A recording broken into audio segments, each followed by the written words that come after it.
These Lenovo headphones cost about $30, but are they actually worth it?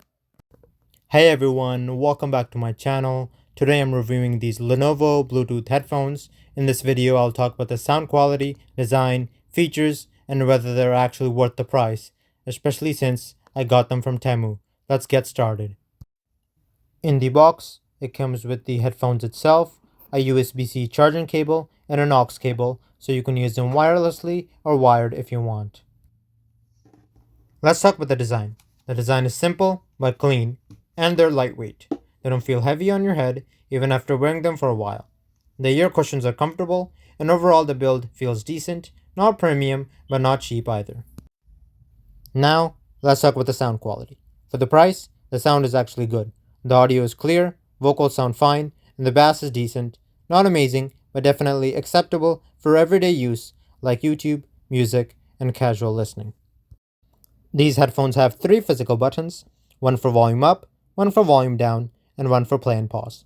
You can also long press the main button to turn the headphones on or off. You can also use these buttons to control other functions such as switching a song or attending calls.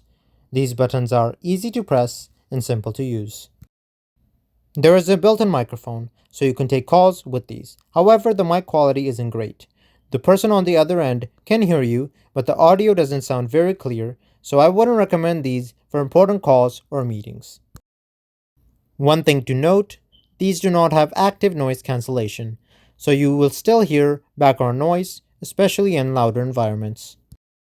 Now, let's talk about the model.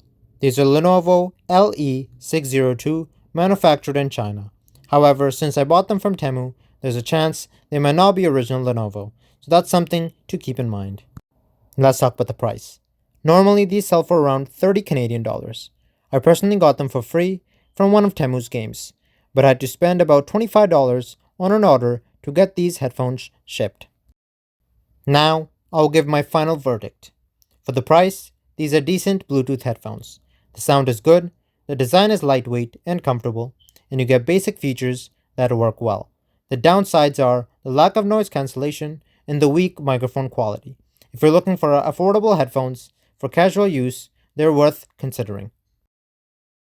This is it for this review. If you found this review helpful, make sure to like the video and subscribe for more honest tech reviews. Thanks for watching, and I'll see you in the next video.